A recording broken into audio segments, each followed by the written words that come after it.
Hello दोस्तों, नमस्ते। कैसे हैं आप लोग। आज मैं आप लोगों को अनलॉक 4 में उत्तराखंड आने के लिए क्या क्या करना है और ख़ासकर पहाड़ों पे आने के लिए क्या क्या करना है, आज उसके बारे में आपको पूरी जानकारी दूंगा। तो बने रहिएगा मेरे वीडियो के साथ। उत्तराखंड आने से पहले जो सबसे ज़रूरी है वो क्या है कि आपको अपने डॉक्यूमेंट सारे लेके आने होंगे, जैसे कि आधार कार्ड हो गया और निवास प्रमाण पत्र। दूसरा, आप उत्तराखंड में कहाँ रुकने वाले हैं, कहाँ ठहरने वाले हैं, उसका भी प्रूफ। जैसे आप होटल में जाना चाहते हैं तो होटल में, या आपका खुद का कोई ठहरने की व्यवस्था हो, आपके दोस्त या साथी या किसी रिश्तेदार के यहाँ रुकना चाहते हैं तो उसका भी आपको प्रमाण लेके आना होगा कि आपको ठहरना कहाँ पे है। दोस्तों, आप जिस भी स्टेट से आ रहे होंगे, सबसे पहले तो आपको उत्तराखंड जो एंट्री पॉइंट है वहाँ पे आप चाहे मोटरसाइकिल से आ रहे हों, चाहे कार से आ रहे हों, चाहे किसी भी तरह से पैदल भी आ रहे होंगे, तो भी एंट्री पॉइंट पे आपको चेकिंग होगी। और इस चेकिंग के दौरान आपको अपना ऑनलाइन अप्लाई किया हुआ ई पास लेकर आना होगा। अगर आपने ऑनलाइन ई पास नहीं अप्लाई किया है तो ये लगभग में सभी बॉर्डरों पे छोटे छोटे दुकानदार और फ़ोटो स्टेट वाले ऑनलाइन आपका फॉर्म डाल सकते हैं। तो आपको उसके लिए बहुत ज़्यादा चिंता करने की ज़रूरत नहीं है। आप चाहें तो पहले से ही ऑनलाइन पास अप्लाई करके आएँ, या आप बॉर्डर पे आकर भी इस ऑनलाइन पास को अप्लाई कर सकते हैं। दोस्तों, उत्तराखंड आने से पहले जो सबसे ज़रूरी पहलू ये है कि आपके पास कोविड-19 नेगेटिव रिपोर्ट है या नहीं है। अगर कोविड-19 की नेगेटिव रिपोर्ट आपके पास है तब तो आपको क्वारंटीन नहीं होना है और आप कहीं भी आ जा सकते हैं।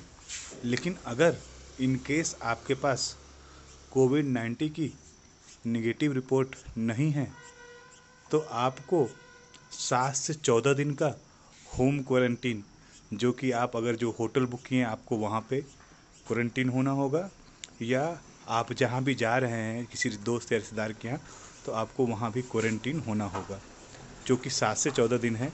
ये स्क्रीनिंग सेंटर पे बीच में पहाड़ों पे आने से पहले एक स्क्रीनिंग सेंटर बना हुआ है। वहाँ पे स्क्रीनिंग करने के बाद आपको बताया जाएगा कि आपको कितने दिन का क्वारंटीन होना है। मोस्टली 14 दिन का क्वारंटीन वो लोग देते हैं। आपको ये भी जानना बड़ा ज़रूरी है कि उत्तराखंड में चेक पॉइंट्स कहाँ कहाँ पे हैं। सबसे पहला चेक पॉइंट आप लोगों को मिलेगा बॉर्डर पे। आप जिस भी बॉर्डर से अंदर आ रहे हैं उस बॉर्डर पे आपको सबसे पहला चेक पॉइंट मिलेगा, जहाँ पे आपको अपने ई पास की एंट्री करा के अंदर आना है। आप जब उत्तराखंड में आ जाते हैं फिर उसके बाद आपको दूसरा चेक पॉइंट, जो कि नॉर्मली हर जगह है, ये पहाड़ों से नीचे ही दूसरा चेक पॉइंट बन जाता है, जहाँ पे आपको चेक किया जाएगा और आपको बताया जाएगा कि अच्छा ठीक है, अगर आपको पहाड़ों पे जाना है तो आप स्क्रीनिंग सेंटर है वहाँ पे जाइए, स्क्रीनिंग अपनी कराइए, ठीक है ना। और उसके बाद वो जो कहते हैं कि आपको जाना है नहीं जाना, अलाउ करते नहीं करते हैं, तो उसके बाद अगर आप चाहते हैं कि 2 दिन 4 दिन आएँ और चले जाएँ तो बिना विदाउट कोविड-19 की निगेटिव रिपोर्ट के बिना आप ये काम नहीं कर सकते हैं। अगर लेकिन आपके पास कोविड-19 की निगेटिव रिपोर्ट है तो आप 1 दिन 2 दिन जितना दिन रुकना चाहें, जितना दिन घूमना चाहें उतना दिन घूम के जा सकते हैं। लेकिन अगर कोविड-19 की निगेटिव रिपोर्ट नहीं है तो आपको होम क्वारंटीन मिलेगा, या होटल जिस होटल को आपने बुक किया उस होटल में आपको क्वारंटीन होना होगा, जो कि 7 से 14 दिन है। अच्छा, एक बात और भी, कई लोग ये सोच सोच के आ सकते हैं कि नहीं हमारा तो कहीं से भी निकल जाएंगे, चेकिंग नहीं होगी या कुछ बोल देंगे, तो ऐसा कुछ भी नहीं है।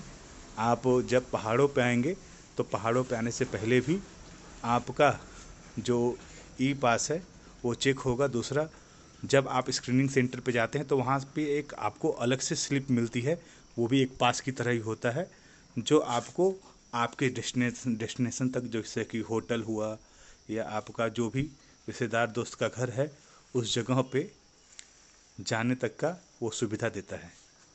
फिर उसके बाद आप जो भी वहाँ पे क्वारंटीन लिखा गया है, उतना दिन का क्वारंटीन होने के बाद आप कहीं भी जा सकते हैं, कहीं भी घूम सकते हैं, फिर उसमें कोई रोकथाम नहीं है। तो दोस्तों, ये थी सारी जानकारी। तो अगर आप आना चाहते हैं उत्तराखंड तो अपनी तैयारी के साथ आइए, कम से कम 7 से 14 दिन के लिए आइए। अगर आपके पास नेगेटिव रिपोर्ट नहीं है तो, अगर नेगेटिव रिपोर्ट है तो आप कितने दिन के लिए भी आ सकते हैं, उसमें कोई भी रोक टोक नहीं है। लेकिन हाँ, आपको पहाड़ों पे आने से पहले स्क्रीनिंग सेंटर में ज़रूर जाना होगा। ये जैसे हम लोग आए हैं भीमताल भवाली में हैं इस समय हम लोग, तो हम लोगों का जो स्क्रीनिंग सेंटर था वो हल्द्वानी में ही एक स्टेडियम है इंदिरा गांधी करके, उस स्टेडियम में हम लोगों को स्क्रीनिंग की गई थी। और जिसके बाद हमें स्वस्थ घोषित। इतना ही आपको ज़रूर, अगर इधर आने से रिलेटेड कोई सवाल है तो आप चाहें तो मुझे मैसेज करके, कमेंट करके पूछ सकते हैं, ताकि मैं आपकी मदद कर सकूं, मैं आपको बता सकूं कि नहीं इधर आना कैसे है। बहुत बहुत शुक्रिया। वीडियो को लाइक कीजिए, सब्सक्राइब कीजिए और साथ ही साथ अपने दोस्तों में भी इसको शेयर कीजिए, ताकि मुझे थोड़ा और मदद मिल सके और मैं थोड़ा अपनी वीडियो ब्लॉगिंग को और अच्छा कर सकूं। बहुत बहुत शुक्रिया, धन्यवाद। तो मिलते हैं, तब तक के लिए सबको नमस्ते।